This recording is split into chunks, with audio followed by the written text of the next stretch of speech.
হাইকোর্টের রায়ে ডাকসু নির্বাচন স্থগিত হওয়ার প্রতিবাদে বাংলাদেশ জাতীয়তাবাদী ছাত্রদল এই মুহূর্তে দেখতে পাচ্ছেন বিক্ষোভ মিছিল করছেন ঢাকা বিশ্ববিদ্যালয় ক্যাম্পাসে। ছাত্রদল মনোনীত ভিপি প্রার্থী আবিদুল ইসলাম খান এবং জিএস প্রার্থী সহ ছাত্রদলের ঢাকা বিশ্ববিদ্যালয়ের শাখার নেতৃবৃন্দদের নিয়ে কিন্তু এই মুহূর্তে বিক্ষোভ মিছিলে একেবারে খুশি হয়েছে। আপনারা দেখতে পাচ্ছেন প্রায় শত শত ছাত্র দলের নেতাকর্মী এই মুহূর্তে প্রতিবাদ জানাচ্ছেন কিন্তু হাইকোর্টের রায়ের।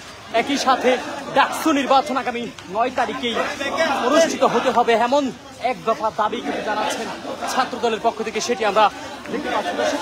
ছাত্র দলের ভিপি প্রার্থী এবং ছাত্র দলের নেতৃবৃন্দরা সহ কিন্তু এই মুহূর্তে ঢাকা বিশ্ববিদ্যালয়ে বিক্ষোভ কর্মসূচি পালন করছেন। হাইকোর্টের রায়ের প্রতিবাদে ডাকসু নির্বাচনকে স্থগিত করেছেন হাইকোর্ট, আর ঠিক সেই রায়ের প্রতিবাদে কিন্তু এই মুহূর্তে বিক্ষোভ কর্মসূচি পালন করছেন ছাত্রদল। এই দৃশ্য এই মুহূর্তে আপনাদেরকে আমি দেখাচ্ছি। ছাত্রদলের ভিপি প্রার্থী আবিদুল ইসলাম খান এবং ঢাকা বিশ্ববিদ্যালয়ের শাখা ছাত্রদলের নেতৃবৃন্দ রয়েছেন আজকের এই মিছিলটিতে।